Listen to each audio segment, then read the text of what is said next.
Sim, se coloca do lado do usuário, né? Coloca do lado do profissional. Uhum. O que você está fazendo é tá basicamente dando outro trabalho para ele, né?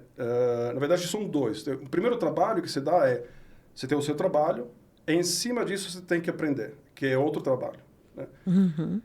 É pior, né? Porque aqueles que vão aprender isso, tem outro trabalho que está escondido nessa brincadeira, que é você tem que transferir o conhecimento que você teve na aula para o seu trabalho. Esse Sim, é outro trabalho, né? sim.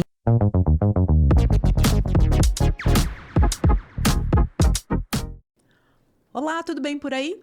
Este é mais um podcast da DCC Educação Corporativa. Eu sou Josiane Silva, fundadora da empresa. Gente, e aqui os convidados? Meu Deus! Olha, hoje o convidado, ele é internacional, hein? Mas, ó, pode ficar tranquilo que ele fala muito bem o português. E olha que interessante. A nossa conversa de hoje, eu costumo sempre fazer uma analogia do pit stop da Fórmula 1 e da educação corporativa, né? Só que o nosso convidado, ele tem algo a acrescentar nessa analogia. E para ficar mais interessante a nossa conversa, ele é especialista em inteligência artificial. De quem que eu estou falando? Então vamos lá. Ele é engenheiro eletrônico, cientista de dados, fundador da startup DI Academy, apaixonado por tecnologia em educação e incentivador do lifelong learning. Com vocês, Carmelo Iaria. Obri- Olá, Carmelo, seja muito bem-vindo. Muito obrigada pela sua presença. Obrigado, Gisiane. É um prazer estar aqui. É muito legal. Obrigado pelo convite. Eu adoro fazer esse tipo de conversa, esse bate-papos para explorar esses territórios juntos. Queria agradecer também a Miss Lene, que me Sim. indicou para vir aqui. É super querida. Ela faz um trabalho muito legal no neuromarketing. Eu tô aqui para bater um papo com você hoje. Muito bem. Como o Carmelo falou, a Miss, que já esteve aqui, inclusive esse podcast é para você, viu, Miss? Ela recomendou o Carmelo. Então, assim, olha que interessante. Os convidados estão indicando outros convidados. Muito bom. E o Carmelo tem essa missão também, hein? Quero Pois é, indicações. lição de casa, eu É isso vou aí. trazer mais. Então, vamos lá. Para a gente começar, Carmelo, eu queria saber, assim, de modo geral, o que que é inteligência artificial? Bom, vamos lá. A inteligência artificial entrou nas nossas vidas de todo mundo esse ano, basicamente, né? Com muita força, né? Mas é uma área pode chamar da ciência da computação, que nasceu no meado do século XX, né? Do século passado. Sim. As pessoas costumam indicar um paper muito importante sobre a machinery e inteligência, máquinas e inteligência, do Alan Turing. É um paper de 1950, né? Uhum. Nesse paper, ele fez uma pergunta muito profunda, muito interessante, que deslanchou todas essas pesquisas, que é, será que as máquinas conseguem pensar? Né? Tudo começou por essa pergunta, né? Sim. Ele não mencionou inteligência artificial no paper dele. Na verdade, o termo inteligência artificial foi um paper de John McCarthy de 56, 57, eu acho. Sim. Mas naquela época todo mundo estava tentando descobrir, né, como descobrir se as máquinas conseguem ter comportamento que são similares ao que a gente chama de inteligência, né? Sim. É um território muito vasto. É muito empolgante porque, pelo menos na minha jornada, né, você acaba abrangendo muitos temas, né? Quando você começa a lidar com o que é inteligência, a gente talvez nem hoje sabe o que é inteligência humana, né? É. Então imagina das máquinas, né? Mas nesse segmento, né, de pesquisas, tem vários ramos, vários galhos Sim. dessa pesquisa. Alguns deles tentam representar tomada de decisão com um método mais formal, simbólico, com fórmulas matemáticas que são gerais, Sim. que funcionam sempre, para qualquer situação.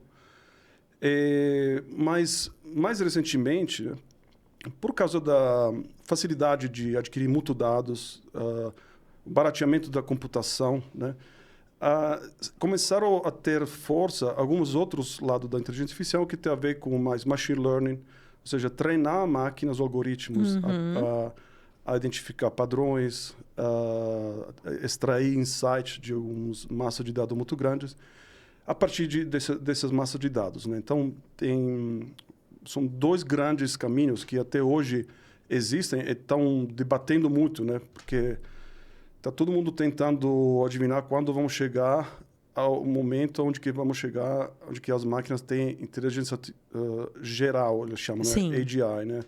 Artificial General Intelligence. Que é um pouquinho o que a gente tem, né, como os humanos, que consegue generalizar, consegue aprender de forma mais rápida. E aí tem um debate muito forte nesse segmento acadêmicos, né? Eu imagino. Entre indústria e academia também, sobre esses dois lados, né? Mas, no final das contas, a inteligência artificial, como a gente conhece hoje, nos últimos 30, 40 anos, é a busca de como treinar algoritmos para eles extrair alguns insights. Isso pode ser desde... acho que hoje todo mundo tem porteira digital, né? Você entra em casa, tem um reconhecimento do seu rosto, sim, né? Sim. Você pode entrar. Essa é uma aplicação de inteligência artificial, por exemplo, né? Todo mundo está acostumado com escolher filmes no Netflix, ter recomendações. Esses são algoritmos de machine learning, que são algoritmos de recomendação que conseguem identificar os seus gostos, um padrão e sugerir como navegar um catálogo enorme de conteúdo, né? O que é novidade, vamos dizer, hoje, é esse novo galho, vamos dizer, novo ramo da inteligência artificial, que é a generativa, né? Inteligência artificial generativa. Ela nasceu, acho que o grande divisor de água foi um paper de um grupo de cientistas do Google, do 2017. Recente até, né? É muito recente. E que é engraçado que outras empresas pegaram esse paper e conseguiram fazer o que eles estão fazendo hoje com OpenAI e ChatGPT. Mas foi a Google que escreveu os pesquisadores do Google que escreveram esse paper. O paper chama All You Need Is Attention, que fala de uma técnica específica, né, que permite criar redes neurais com uma nova arquitetura, que chama de Transformer, que permite estimar, né, definir qual que é a próxima palavra num fluxo de um texto, né? Ou seja, é uma espécie de rede neurais que especializadas, né, em criar linguagem natural. Sim. Hoje, todo mundo sabe que isso quer dizer, porque você vai no ChatGPT, você faz uma pergunta, vem uma resposta que parece que alguém está escrevendo, né? Sim. Eu falo isso para conectar um pouquinho com o início, né, do paper do Turing, né? Alan Turing fez para pesquisar, para identificar se as máquinas conseguem pensar, ele construiu um teste, né? Esse teste, até esse ano, basicamente, ninguém superou esse teste, não conseguiu superar. O teste, basicamente, assim, você está interagindo, um humano interage com uma outra entidade que está, vamos dizer, atrás de um espelho, você não sabe que está do outro lado, né? Você faz algumas perguntas, você só consegue julgar a partir das respostas. Né? Se você consegue identificar que é uma máquina, então não passou o teste do Turing, né? E até hoje era muito difícil. A gente tem muitos exemplos com bot nos call centers, né? As pessoas tentam ter ajuda, né, de suporte no banco, na empresa de telecom, né? Sim. Ainda até hoje era muito ruim essa experiência. Você fica frustrado, você vê que a conversa não é fluida, não é... É chatbot, né? O chatbot. Tá, exato, sim. Exato. Agora, com o ChatGPT, né, mostrou uma aplicação onde que a qualidade das respostas é praticamente indistinguível de uma frase, de um texto, às vezes até melhor de texto que as pessoas Sim. conseguem criar, né? Então, tem pessoas que estão dizendo que 2023 é o ano onde que, pela primeira vez, um algoritmo passou esse teste do Turing, né? Desde o início, 70 anos atrás, 73 anos atrás, desse paper, dessa pergunta que o Turing fez, né? Então, é um momento muito especial da inteligência artificial, tem muitas coisas pela frente, Meu Deus. muitas aplicações muito interessantes. É, isso que é o que vem pela frente, né? Meu Deus do céu. Bom, e como a gente está falando sobre a educação corporativa, eu queria entender em que momento que você entendeu que essa aplicação, essa tecnologia seria interessante para a educação. Legal. Essa aqui pergunta muito importante para mim, porque eu venho de uma formação técnica, né? Mas há alguns anos estou explorando um território mais dos recursos humanos, da L&D, aprendizado corporativo, né? Que tem muito a ver com o humano, né? É engraçado como quanto mais você pesquisa a parte técnica, como deixar assim, algoritmos aprender, você descobre quanto incrivelmente humano, né? Quanto incrível a gente como as pessoas como humanos são, né? E tem uma série de áreas da neurociência, psicologia, ciências cognitivas, inteligência emocional, são todas áreas, né, que são muito fortes na área de RH, que hoje são extremamente importantes. Hoje, até mais importante de você saber codificar e conseguir dominar essas áreas, né? Então, eu acho que o profissional de RH está num momento de ouro mesmo, né? Histórico, né? Porque, em primeiro lugar, todo mundo precisa se aprimorar com conhecimento. Sim. Os tipos de trabalhos que vão vir pela frente vão mudar drasticamente. Sempre mudaram, mas agora é uma velocidade absurda, né? Então, esse mecanismo de upskilling, reskilling contínuo, lifelong learning, que a gente vai falar mais para frente, né, é super importante nesse momento. E aí, a minha hipótese, né, é que não é só a tecnologia que vai ajudar nisso. Tem muitos recursos que as pessoas de RH têm hoje e vai ser muito estratégico eles conseguir trazer soluções que funcionam em escala, né? Você fez a pergunta específica sobre a IA, né? Quando que eu percebi que podia ajudar? Eu lembro que quando eu morava na Califórnia, eu tinha a assinatura do Netflix, não tinha nem o streaming naquela época, né? Eu ia no site da Netflix, escolhia um filme e veio pelo correio, né? Só que ele já tinha um algoritmo para me recomendar, me dar uma recomendação, né? Eu já usava um machine learning lá atrás para dar uma recomendação. Então, essa experiência como usuário já teve lá, 2006, 2007, né? E aí, na empresa que eu estava trabalhando, eu trabalhei muito, naquela época, com algoritmos, ferramentas, empresas que traziam algoritmos de recomendação.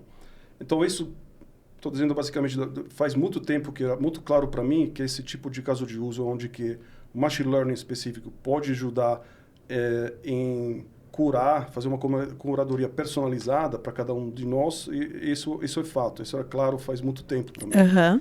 Tanto que quando a gente começou a montar a plataforma, o Village, que vou explicar um pouquinho depois, a gente imaginava que o grande valor agregado é exatamente fazer essa recomendação personalizada de uma serva de conteúdos muito grande, né? Com um algoritmo de recomendação.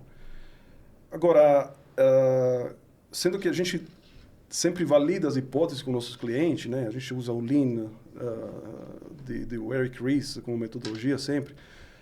A gente tenta evitar ter essas ideias pré-construídas, né? Mas sempre tenta avaliar isso com os clientes. É que acontece, dia 30 de novembro do ano passado, né? Sim. Foi quando foi lançado o ChatGPT. Já existia uma onda crescendo, né, que eles chamam lá fora de creator economy, ou seja, ferramentas que facilitam a criação de conteúdo. Tá. E tem muitas pessoas conseguindo criar conteúdo. Né? Então a gente pensou, beleza, tem mais conteúdo, é mais difícil para as pessoas escolher o que tem que estudar, um algoritmo pode ajudar. Só que aí o ChatGPT mostrou a força da IA generativa. E aí a gente ficou pensando, refletindo, né? Então teve uma mudança, um pivô, vamos dizer, né? De uma mudança de direção do desenvolvimento da nossa plataforma, porque no momento onde que temos a tecnologia hoje, né? 2023, onde criar conteúdo é tão simples, acelerado por causa da IA generativa, aí você consegue abrir oportunidades que não existiam antes. Ou seja, qualquer pessoa que está dentro da empresa, Sim. ela consegue criar um conteúdo. Né? Você não precisa ter um conteúdo numa prateleira de um catálogo, de um curso de edX, Coursera, Udemy, essas outras plataformas que são ricas, tem muitas coisas de qualidade. Mas o problema é aí onde que a gente identificou um dos grandes problemas do aprendizado corporativo. Isso sempre fica algo que foi criado uma vez. Primeiro que tem uma obsolescência muito rápida, porque as coisas mudam muito rapidamente. Muito dinâmico, né? E foi feito para todo mundo, do mesmo jeito. Uhum. Agora, imagina você ter alguma ferramenta que te ajuda as pessoas dentro da empresa, que trabalham na empresa, criar conteúdo contextualizado na realidade da empresa. Tem uma riqueza enorme de conhecimento dentro das empresas que não está sendo utilizada, né? Então, acho que a generativa vai fazer esse salto, onde não precisa mais adquirir conteúdo de fora. Tem especialistas internos que podem compartilhar conteúdo, criar cursos, inclusive, né? Ou compartilhar dicas, né? Esse conhecimento fica dentro da empresa, é contextualizado para a realidade da empresa. E aí, se você está precisando de saber como funciona uma rede de fibra, trabalha uma telecom A, pode ser que tenha um conhecimento que é o mesmo que a profissional na telecom B tem que ter, mas esse conhecimento é democratizado, está disponível em todo lugar, está de graça na internet, né? E aí o que vale mais ainda nesse momento é o conhecimento interno, ou seja, como que a telecom A opera, instala, quais preços, como que é o posicionamento, né? Esses são conhecimentos específicos de cada empresa. E aí aqui acho que é o pulo do gato, onde que a generativa consegue deixar os expertos dentro das empresas criar esse conteúdo contextualizado para o ambiente deles, né? Ótimo. Muito bom. Bom, e eu iniciei falando sobre a analogia do pit stop da Fórmula 1, né? Então, para todo mundo, vamos ver como que eu utilizo essa analogia. Para você ganhar uma corrida de Fórmula 1, um momento você vai ter de parar para abastecer o carro, para trocar o pneu, para ele continuar sendo um carro competitivo. Então, na educação corporativa, essa analogia em algum momento você vai precisar parar para se atualizar. Né? Então, é uma parada estratégica. E eu sei que para você essa analogia ela está incompleta. Por qual motivo ela é incompleta? Olha, a gente conversou isso no outro dia, eu fiz esse comentário, agora estou pagando o preço, né? Mas... Mas eu gosto muito da analogia, né? Então, tem algumas partes que eu concordo plenamente. Sim. Como você falou no início, talvez só acrescentar uma perspectiva um pouco diferente, né? Então, a parte que eu gosto é essa parte que você fala da estratégia de escolher quando você para. O que fazer. Assim, tem uma série de... Quem segue Fórmula 1 não sabe, né? Você pode ganhar ou perder na base dessas escolhas. Em que momento você troca as rodas, em que momento você abastece, isso depende da sua posição, depende do tempo, se vai chover, de um monte de variáveis, né? Tanto que tem bastante algoritmo de machine learning ajudando esses profissionais na Fórmula 1. Né? É muito tecnológica a Fórmula 1. E nesse sentido, né, se você enxerga a corrida, né, como a sua jornada, por exemplo, numa empresa, você tem que ter esses pit stop estratégicos para você falar, beleza, agora tem um salto aqui, né, eu não estou conseguindo mais gerar valor que a empresa está precisando, que eu consigo agregar mesmo, né? Eu preciso trocar as rodas, né? Trocar as rodas significa talvez um upskill, conhecimento novo que você não tinha, né? Então, nesse sentido, eu gostei da analogia. Inclusive, eu fiquei pensando até... Porque a jornada de profissional não mora em uma corrida só, em uma empresa só. Pode ser várias... cada corrida pode ser uma experiência numa outra empresa, né? Sim, um projeto novo. Projeto novo, são curvas diferentes, desafios diferentes, né? Então, nesse sentido, tô super alinhado. O que eu queria acrescentar é que eu enxergo o aprendizado, né? Algo mais como um contínuo, né? Então, nesse sentido, eu acho que o pit stop é importante, precisa ter, né? Não vai deixar de existir, mas não é suficiente. Ou seja, para continuar com a analogia, né? O aprendizado é eu fazer a curva da volta 54 melhor da a mesma curva na volta 52, 51, 50. Sim. Esse é um aprendizado, mas o aprendizado que acontece no meio da corrida, né? Então, eu falo isso para amplificar esse conceito, que eu acho que aprendizado é algo que acontece ao longo da jornada, né? Não é um momento separado da corrida, né? Acontece o tempo inteiro. Acontece como aprendizado, como fala um termo sendo usado, em the flow work. Ou seja, no meio do trabalho. Estou no meio do projeto, estou fazendo o loop 54, eu estou aprendendo naquele loop, né? Até o loop 76, estou continuando aprendendo. Se eu paro de aprender, alguém vai me passar, né? Então, seria o aprendizado ali no fluxo, no dia a dia. No contínuo. Isso é importante ter também, né? Mas cabe as duas coisas, com certeza. Então não é uma parada só. É a parada e mais os... Os esforços diários, né? Diários. Isso, inclusive, eu acho que um dos motivos que a gente identificou como os grandes desafios dos modelos atuais de aprendizado corporativo, né? Porque a gente tem esse... Afinal das contas, o modelo que a gente tem de aprendizado é o modelo que a gente teve na escola, né? Sim. Essa é a nossa referência. Só que eu faço até uma distinção, né? Acho que as palavras são muito importantes nesse contexto, porque as palavras são como que a gente comunica um conceito, você associa o conceito a muitas coisas, né? E quando a gente fala de educação, né? A gente atrela isso a um aprendizado formal, numa fase da vida, quando você está adquirindo um conhecimento para um trabalho futuro. Você não sabe qual é o trabalho, não sabe por que você está aprendendo aquilo, né? O que serve aquilo? A gente pergunta o tempo inteiro, né? Por que estou aprendendo isso, né? Porque não está contextualizado com uma atividade que você está fazendo, né? É meio que uma promessa. Estuda isso que você vai se dar bem, porque você vai conseguir esse trabalho. Né? Guarda aí na sua caixinha. Faz sentido, é importante, né? Sim. Faz parte da evolução do nosso aprendizado, né? Agora, o aprendizado corporativo é totalmente diferente. Porque o aprendizado corporativo é algo que eu preciso aprender a fazer essa tabela Excel hoje. Como fazer uma fórmula Excel para fazer esse relatório mais rápido essa semana para entregar. Tem que entregar especificamente para meu chefe para esse projeto. Então, tem um horizonte de expectativa, né? De resultados diferentes. Tem um contexto muito, muito específico, né? Que não temos lá na escola. Né? Então, o aprendizado, se a gente pensa de fazer o aprendizado dentro da empresa, do mesmo jeito que a gente fazia na escola, a gente perdeu um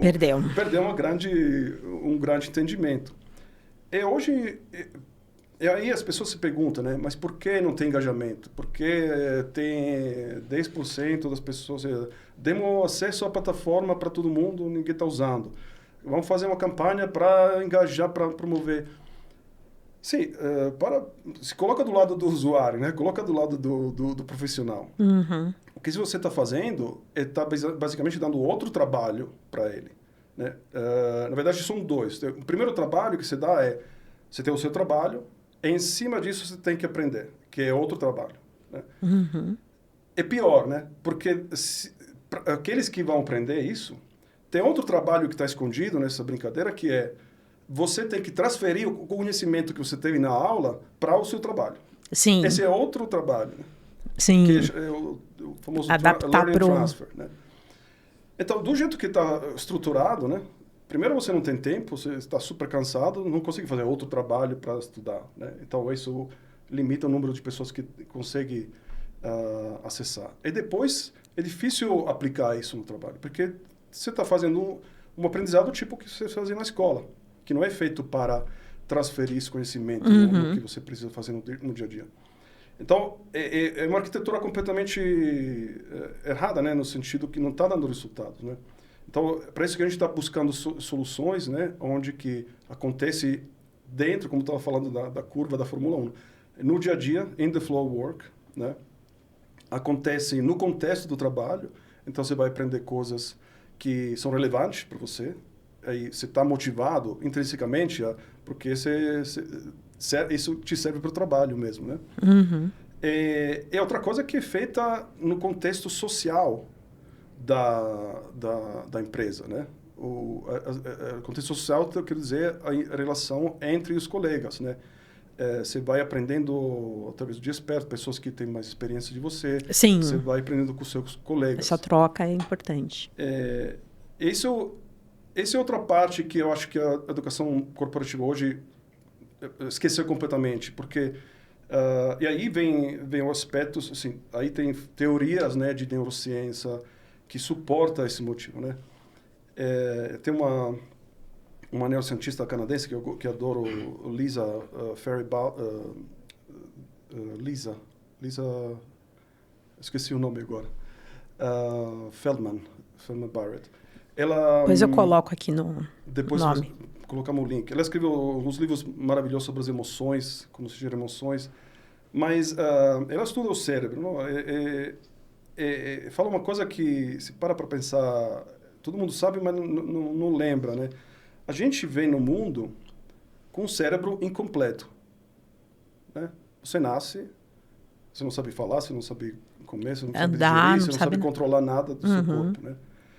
E isso tem um motivo, obviamente, do ponto de vista da evolução da espécie, isso é uma vantagem competitiva porque te dá a flexibilidade, né?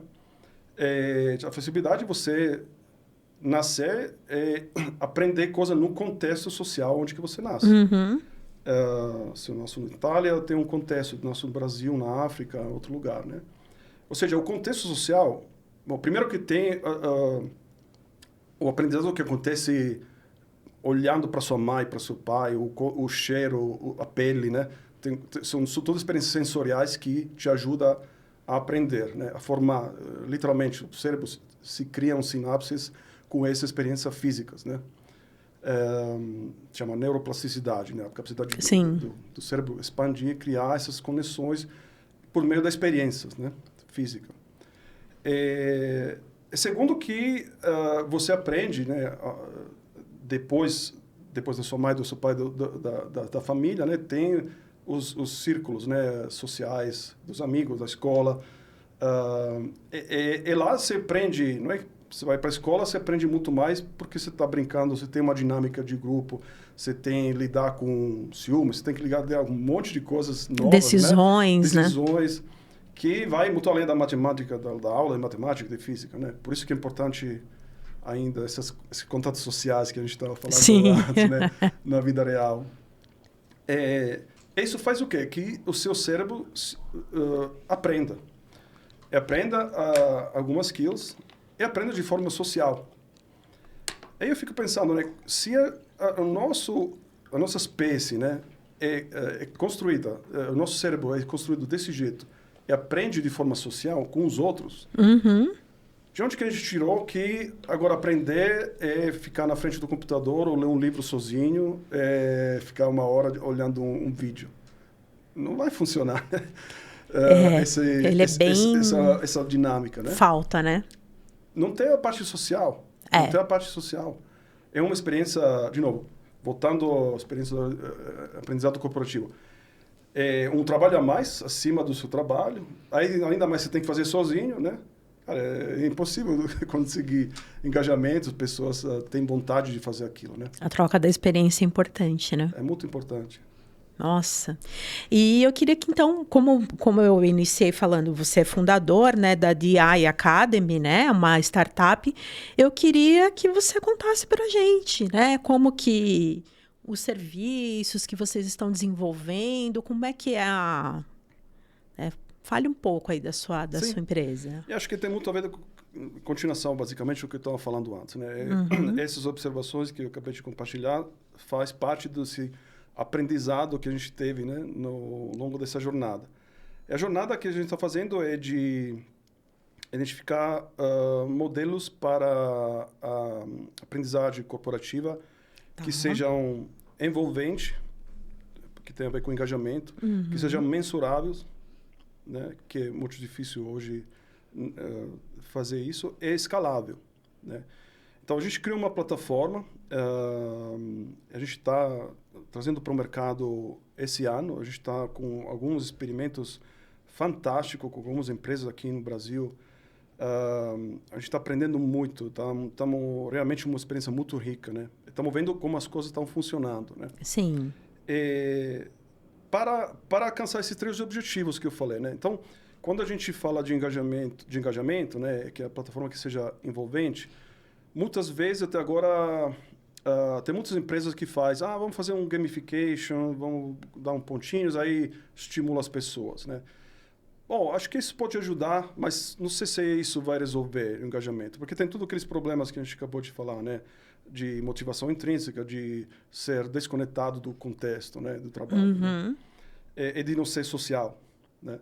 Então, uma coisa que a gente fez é focar uma experiência que seja em comunidade, né? Então, é um aprendizado, a gente cria learning communities, comunidades de aprendizados, de forma autodirigida, no final das contas, porque as pessoas têm vários interesses, podem criar isso dentro da empresa, né? Em um ambiente muito interno, né? Então, super protegido, proteção de dados, todas essas coisas são super importantes, né?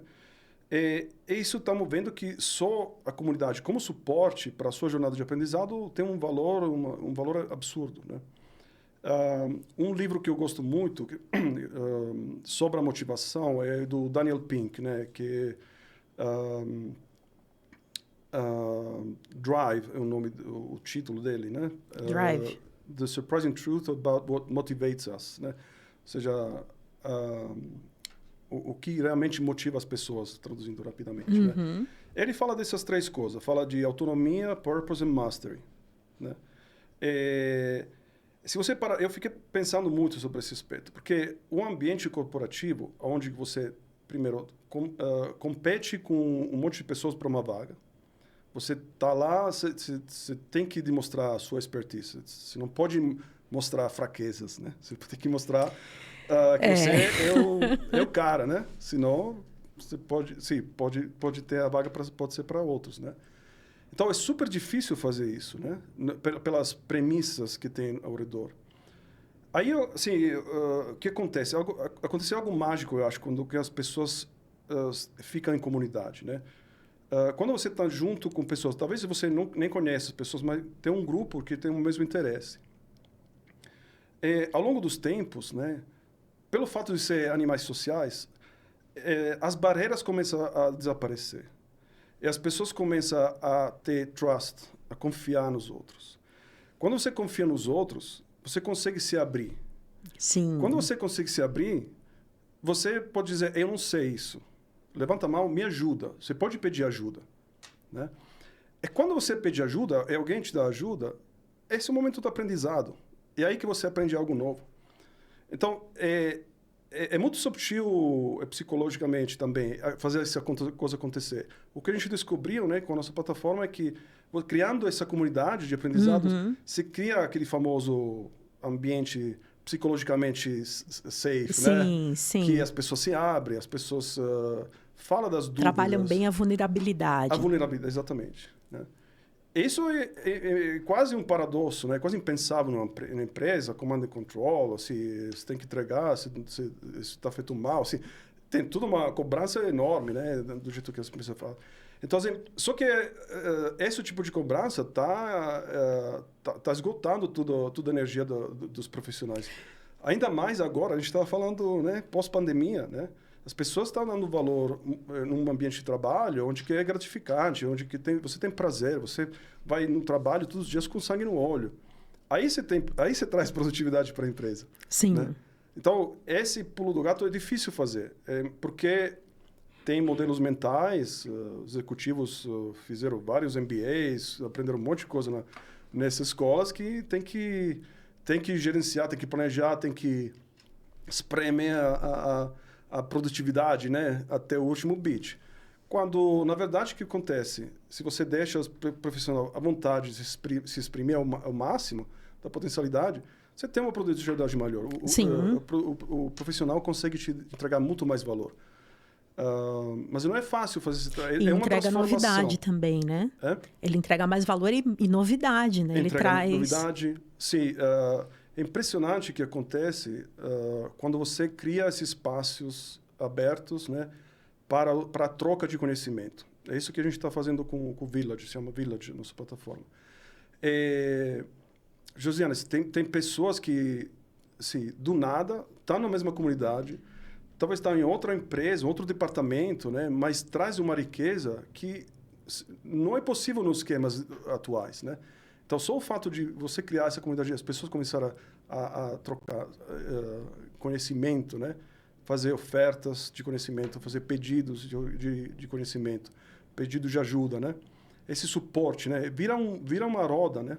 Vira uma troca de conhecimento que só aumenta a base de conhecimento da comunidade.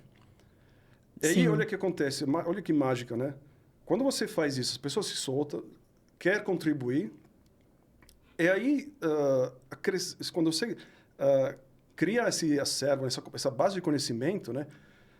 Aí, imagina que uma dessas pessoas vai embora. O conhecimento não vai embora com eles, né? O conhecimento foi compartilhado. O conhecimento está na base de conhecimento da comunidade, né? E aí entra alguém novo, né? Na equipe, já existe conhecimento compartilhado. Ele pode ir lá pesquisar como que faz as coisas nessas empresas. Você não perde esse valor do conhecimento do profissional. Então, é um ambiente rico do ponto de vista de trocas sociais, né, dos profissionais, mas que traz um monte de valor para a empresa. É isso que a gente está tentando fazer. Né? Uau, hein? E aí, aproveitando, eu queria, lógico, sem citar nomes, né? Óbvio. Eu queria saber, ao longo desse trabalho que vocês têm desenvolvido, se de repente vocês encontraram alguma coisa surpreendente, assim, que você poderia, de repente, contar para a gente, algum case, alguma coisa... Tem muitas experiências, muitos... eu não me preparei bem para essa pergunta, mas... tem uma coisa que aconteceu recentemente desse piloto que eu achei extremamente gratificante, né? Porque até a gente não estava esperando isso, sabe? A gente cria essas dinâmicas a partir de das pessoas selecionar um arquétipo, né? Um arquétipo que é uma persona. A gente tem 12 na nossa plataforma. Tem o astronauta, que é um cara visionário, né? Sim. A longo prazo. Tem o tech wizard, tem o cara o nerd, né? Que conhece tudo de tecnologia. Tem o documentary, que documenta tudo, deixa tudo estruturado, né? Tem o maker, tem vários desses arquétipos, né? E tem um que é o wise owl, que seria a coruja. Ah, sim. Né? As pessoas escolhem isso, né? Vira um aspecto, um elemento de gamification, né? Porque você está dentro do ambiente de trabalho, né? Literalmente na plataforma que você usa todos os dias para trabalhar, mas dentro do Village lá você tem essa carinha, né? Que apresenta você. Bom, em primeiro lugar, que você comunica com os outros algumas características que você não tem como comunicar na estrutura de hoje nas empresas. Você não fala, eu estou trabalhando com um cara que é visionário, que é pioneiro, né? Esses são 3 superpoderes, cada arquétipo, né? Tem três astronautas no meu time, por exemplo, né? Você não Sim. sabia, né? Talvez são coisas da pessoa É uma referência boa. que você não sabia. Você trabalha todos os dias, talvez, e não sabia desses aspectos, né? Aí surpreende nesse lado, né? Mas onde quero que chegar essa introdução? Eu quero chegar uma das ofertas que aconteceram recentemente, né? Que foi compartilhar como que é trabalhar dentro da empresa para uma pessoa, um adulto que é autista, né? Essa pessoa tem essa síndrome, né? E a gente viu que teve uma resposta da comunidade impressionante, né? Ela fez uma oferta, ela compartilhou essa experiência sua, né? E teve um desconto absurdo, né? E aí, se você pesquisa, né? Se você faz pesquisa, a gente até publicou ontem um artigo sobre isso, né? Tem uma discussão enorme nos Estados Unidos sobre a neurodiversidade, né? Sim. E aí você vê como você começa a enxergar essas pessoas não como pessoas que têm uma deficiência ou algo a menos, né? Mas você consegue ver o lado onde que elas conseguem contribuir de um jeito muito diferente, que potencializa muito a comunidade, a empresa, a equipe, né? Então, você vê como usar essa neurodiversidade dentro de uma comunidade de aprendizado traz uma riqueza impressionante. Isso realmente surpreendeu a gente, tanto que a gente foi pesquisar, fizemos um artigo sobre esse Wise Owl que fez essa oferta, falando de autismo e neurodiversidade na empresa. Nossa. É muito, muito legal. Olha, tem um propósito a plataforma, mas os resultados, eles são... E o que eu acho que você está tocando um ponto muito importante, Josiane, que eu traduzi com essa palavra escalabilidade, né? Eu quero conectar com isso, porque a gente acredita que seja escalável. Né? A escalabilidade, no nosso entendimento, sai quando você deixa as coisas acontecerem, as pessoas que trabalham construir mesmo a experiência, né? Se você está numa empresa e tem que contratar plataformas de aprendizado, conteúdo para todos os profissionais, para ter 7, 8% deles assistir alguma coisa, né, de má vontade, quando você está cansado. Nossa, isso sei bem como é que é. Isso é muito difícil. Isso é muito difícil. Quando você tem você empodera as pessoas, aí volta a parte da autonomia, você dá um purpose, né? Tem as pessoas que têm a curiosidade para querer aprimorar seus skills, purpose. Aí vira uma chave, né? Que a roda vira sozinha. Assim, não é necessariamente a nossa plataforma que faz as coisas acontecer, mas a plataforma deixa as condições porque as pessoas gerem esse valor. Então, seja o que estava falando no início, né? Usando também a generativa, criar conteúdo deles mesmo para aquele contexto, conteúdo que não existe em nenhuma plataforma, nenhum catálogo, né? Você nunca vai conseguir contratar de ninguém. É feito de forma autodirigida, automática, né? Das pessoas. E isso gera a escala, né? Isso se consegue fazer em escala. Isso porque a comunidade mesmo, as pessoas mesmo que são o seu motor. No final das contas, assim, eu sempre falo, né? As pessoas são a tecnologia mais complexa que as empresas gerenciam, né? Só tem que saber lidar com essa tecnologia, que é saber lidar com empatia, com inteligência emocional, com esses aspectos das pessoas se expressar.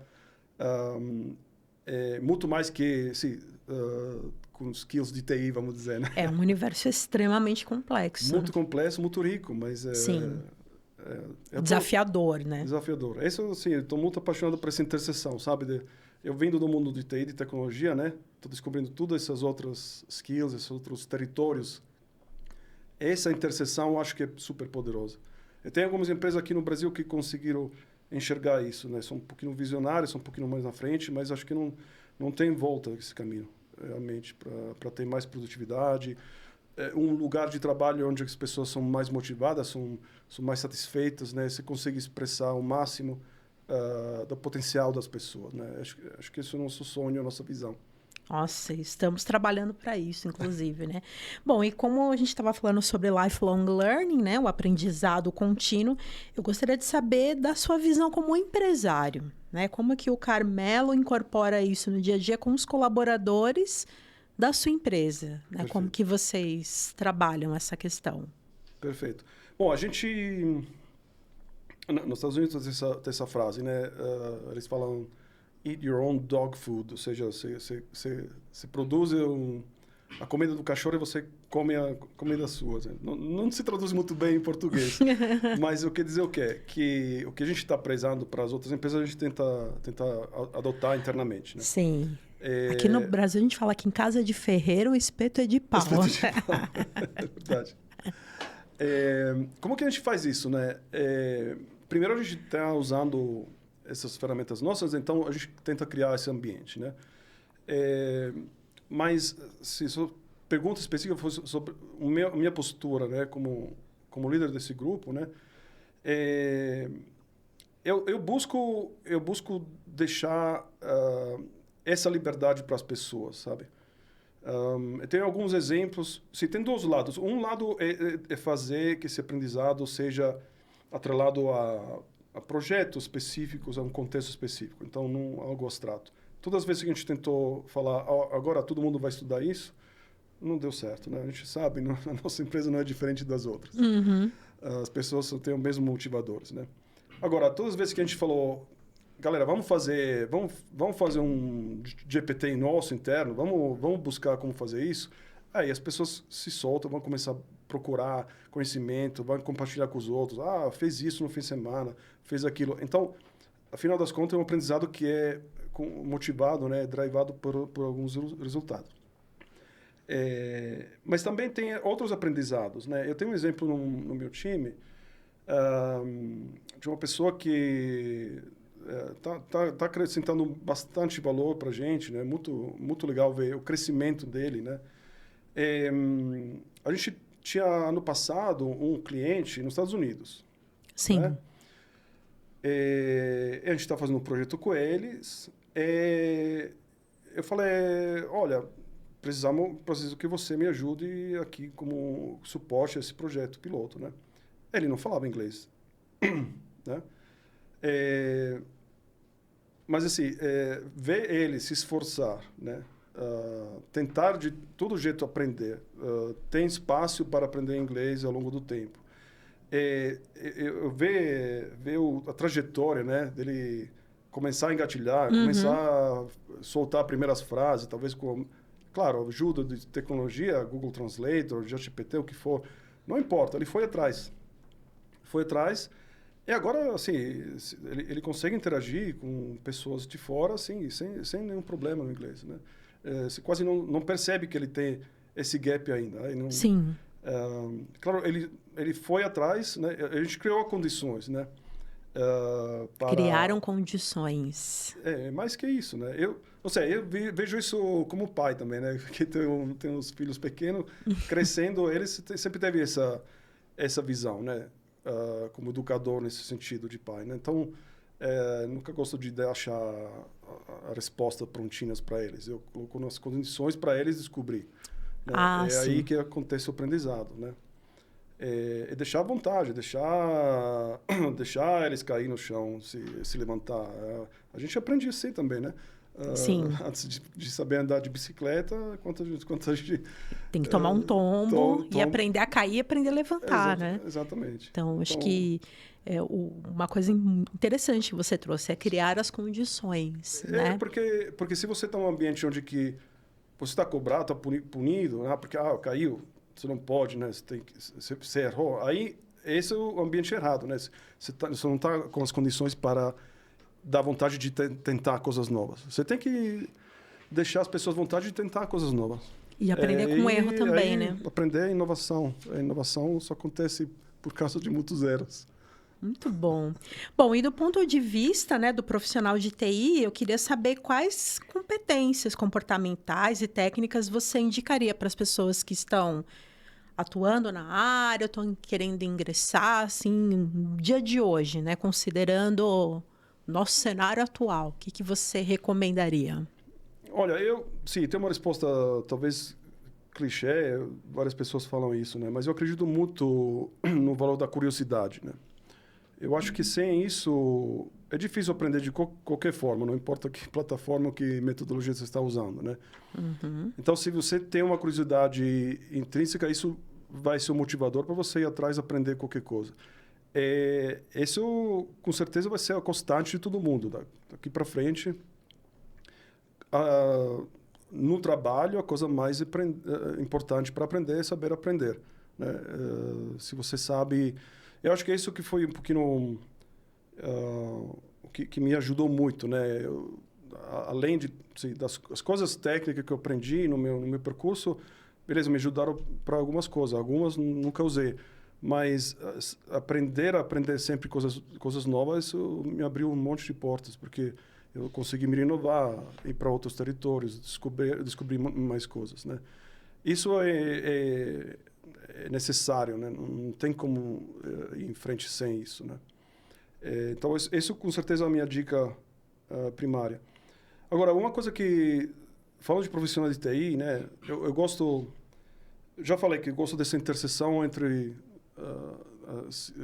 skills, territórios, vamos dizer, de recursos humanos e TI, tecnologia, né? Eu estou descobrindo isso nesses últimos 3 anos. Que está acontecendo, voltando no início, né, da nossa conversa, com IA generativa, essas outras skills, que parecem não ter nada a ver com IA, desculpa, com TI, né, são mais importantes que nunca, né? Olha que engraçado, né? O que aconteceu agora, pela primeira vez, você consegue falar com um algoritmo, com uma máquina, vamos chamar, Sim. Usando a sua linguagem. O idioma, o que eu e você estamos falando agora. Antes, nunca aconteceu antes. Para falar com a máquina, você tinha que aprender uma linguagem de programação. Né? Sim. A linguagem de programação. De programação, porque essa é a linguagem que a máquina entende. Né? Agora, estamos num mundo onde que você, para programar, uma máquina te dá uma resposta, você usa o inglês, você usa o português. Né? E aí, o que está acontecendo... tem toda essa área de TI, as pessoas estão tentando criar aplicações, né? Antigamente era programar, você tem algumas skills. Agora você tem que fazer as perguntas corretas para o GPT, o LLM, né? O Large Language Model, a rede neural, te dar respostas melhores. Então, uma das skills mais importantes é saber fazer as perguntas. Saber fazer as perguntas.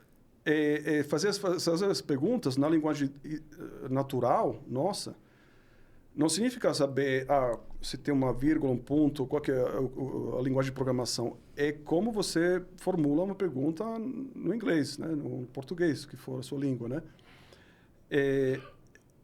Isso tem uma ramificação enorme, né? Porque você tem que...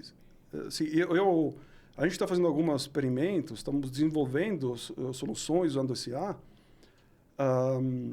A gente está atraindo talentos de pessoas que têm PhD em semiótica, né? Tem pessoas que estão estudando há 10, 15 anos ciência cognitiva, o cérebro, os símbolos, né? O que a palavra significa, né? O que representa. Porque essa é a nova linguagem que você tem que usar para programar, né?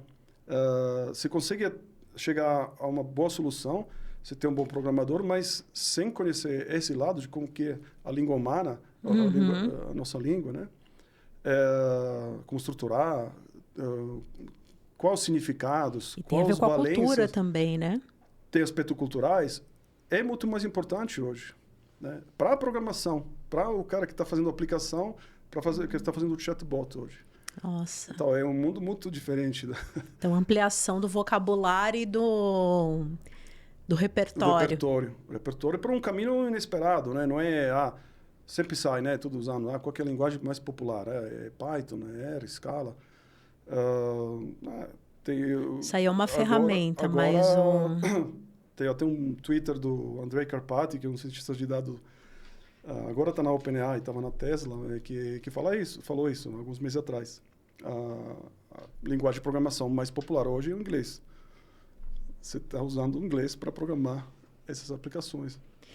Principalmente porque está muito mais popular, né? O ChatGPT é que é o mais conhecido. Sim. Qualquer pessoa, basta você fazer uma conta, né? Olha isso, gente. Muito interessante, viu? E a gente já está acabando, Carmelo.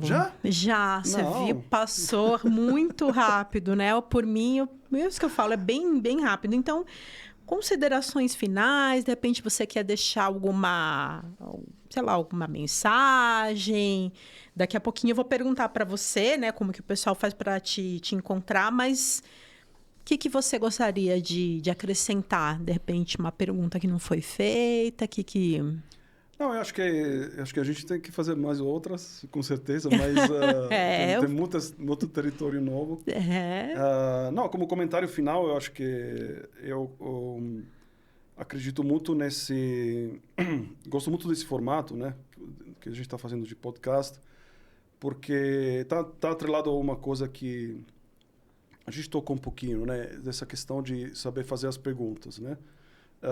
Como uma skills muito importante, né? Uhum. Eu escrevi um artigo muito tempo atrás sobre o ChatGPT como um momento socrático para a aprendizagem corporativa. Porque o Sócrates dizia que não existe verdade que está inculcada de um cara que sabe para os outros que não sabem, né? A verdade é algo que você descobre numa dinâmica de perguntas e respostas. Você fazendo mais perguntas, você vai sempre mais a fundo, até chegar nos limites do conhecimento humano, né? A princípio. Eu tive sempre essa sensação, desde que comecei a usar o ChatGPT, que é uma ferramenta desse jeito. Você faz perguntas sempre mais profundas. O conhecimento da humanidade, quase tudo está lá dentro já, né? Foi treinado, tem bilhões de parâmetros, tem um monte de conhecimento que está lá. É como se você pudesse fazer qualquer pergunta para Einstein, para Newton, para todos os filósofos ao mesmo tempo, né? Mas aí, essa dinâmica socrática, você fazer mais perguntas, você vai chegar nos limites do que tem no conhecimento, ou no limite do conhecimento que foi dentro da rede que foi treinada, né? É aí que começa uma outra jornada, uma jornada onde que você talvez tem que tentar dar respostas às perguntas que não são respondidas ainda, né? Então, eu gosto desse momento, acho que para concluir, né? É um momento mágico porque tem a tecnologia, mas tem muito da humanidade, tem muito desse desejo de conhecimento, essa curiosidade para conhecer coisas novas. Se você é curioso, não tem limite a possibilidade que tem hoje com a tecnologia de hoje. Eu acho que não seria algo assim, não sei, vou descobrir. Vamos descobrir. Nossa, muito bom mesmo. Quando a gente traz uma pessoa que tem um conhecimento específico, né? Por exemplo, eu não conheço pouquíssimo, né? Estava até comentando a minha dificuldade de instalar uma impressora ontem, né? Enfim, mas é bem o que você falou, né? Ele tem muito mais aspectos culturais, de repertório do que a gente imagina, do que a ferramenta em si, do que o conhecimento técnico em si, né? Olha que... Nossa, muito bom, viu? Fica aí a dica aí para o pessoal de TI, de tecnologia. Vamos expandir a nossa mente, porque só o conhecimento técnico... Não é suficiente. É vice-versa, vale o contrário também, né? Assim, os profissionais de RH hoje têm que ter uma base de ciência de dados, de people analytics, né? Esse tipo de técnicas, né? São territórios novos. A gente não está confortável em territórios completamente desconhecidos, né? Mas acho que isso é um convite, né? Seja ousado, não tenha medo de aprender coisas novas, que você pode só crescer desse jeito. Uau, muito bom. Olha, acabando, cara. Acabou. Bom, então, como que o pessoal faz para te encontrar? Que você, né? Como que o pessoal querendo conversar um pouco mais com você? Acho que no LinkedIn, né? Uma no rede LinkedIn. Que eu uso bastante. Eu estou lá. Talvez a gente pode colocar um link. Vou colocar aqui um... Sim. Já está aparecendo agora. Sim. Né? A gente está falando agora, mas magicamente alguém colocou. Já está lá, olha só. Então, é Carmelo Iaria. Isso, Iaria. Iaria. Ah, Carmelo Iaria. Isso aí. E eu tô falando Iaria. Não, você falou só uma vez, você tá ótimo. Não, Iaria. Já Carmelo Iaria. Carmelo Iaria. Gente, eu falei, o Carmelo é da Calábria, ele é italiano. E eu nem precisei ficar fazendo assim, nem ó. Nem preciso amarrar minhas mãos para não derrubar Olha só. o microfone. Muito bom. Carmelo, muito obrigada pela sua presença. Obrigado. Realmente, a gente surgiu aqui muitos raminhos, muitas... Legal. Né, para outros papos, com certeza. Eu vou convidar você para outras conversas. Eu agradeço por esse convite e para os outros já participado. Obrigado. Muito jóia. Bom, e para você que ficou até aqui, queira, né, continuar acompanhando as outras postagens, os outros podcasts aqui da DCC, eu convido você a pesquisar aqui no YouTube, se você estiver ouvindo no Spotify, enfim, outras plataformas. E, por favor, né, acompanhe a gente lá no nosso Instagram, que é @DCCeducação, sem cedilha e sem acento.corp.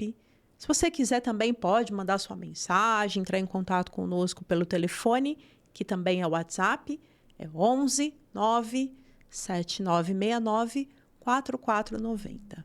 Mais uma vez, muito obrigada, Carmelo, e nos vemos nos próximos. Tchau, tchau. Tchau, tchau.